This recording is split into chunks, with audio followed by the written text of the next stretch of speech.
আমার নবী যেদিন এই দেশ থেকে বিদায় হয়ে যাবে, আমার আল্লাহ জিব্রাইলকে দিয়ে প্রস্তাব পাঠিয়েছিলেন, ও জিব্রাইল, আমার বন্ধুর কানে খবর দাও, আমার বন্ধু এই দেশের মাটিতে থাকতে পারবে না, আমার বন্ধু এই রক্ত মাখা জমিনের মধ্যে রাখবো না, আমার বন্ধুর দেহ আমার আরশের ডাইন পাশে দাফন করব। জিব্রাইল খবর নিয়ে ডাকতেছেন, হুজুর আল্লাহর সালাম গ্রহণ করুন। আমি জিব্রাইলের সালাম গ্রহণ করুন। আল্লাহর নবী গো, আপনার দেহ মোবারক আল্লাহর আরশের ডাইন পাশে দাফন হবে, আপনি খুশির সহিত কবুল করুন। আমার নবী কোনো কথা কয় না, দুইটা চোখের পানি জর্জর করে ছাড়তেছে। জিবরাইল বলেন, ইয়া রাসূলুল্লাহ, এত সুন্দর প্রস্তাব নিয়ে আসলাম, কোনো কথা কন না, খালি কাঁদেন কেন জানতে চাই। আমার নবী বলেন, জিবরাইল রে, তোমার জন্য খুশির খবর হতে পারে, আমি খুশি হতে পারলাম না। কেন পারলেন না? রে জিবরাইল, আমার দাফন আল্লাহর আরশের ডান পাশে হবে, আমি জানতে চাই আমার গুনাহগার উম্মতের দাফন কই হবে রে? জিবরাইল বলেন, আপনার উম্মতের দাফন এই জমিনের মধ্যে হবে। আমার নবীর কান্না আরো বেড়ে গেছে। জিবরাইল,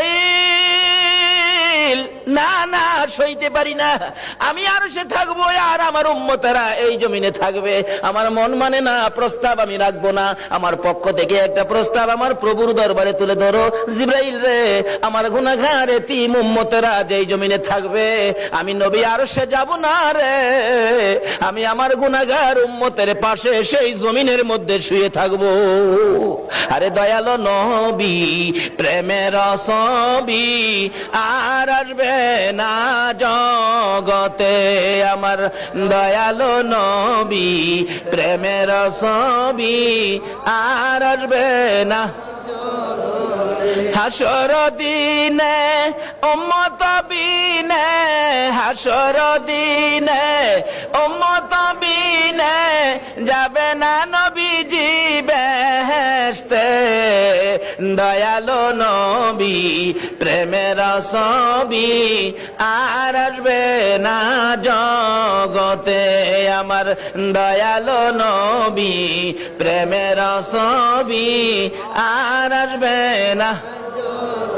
63 সাল জিন্দিগি কাটছে বলে উম্মতি, 63 সাল জিন্দিগি কাটছে বলে, এখনো কান্দে শুয়ে মদিনাতে নবী, এখনো কান্দে শুয়ে মদিনাতে। দয়ালো নবী, প্রেমের ছবি আর আসবে না জগতে, আমার দয়ালো নবী, প্রেমের ছবি আর আসবে না। বাবারা ভাই।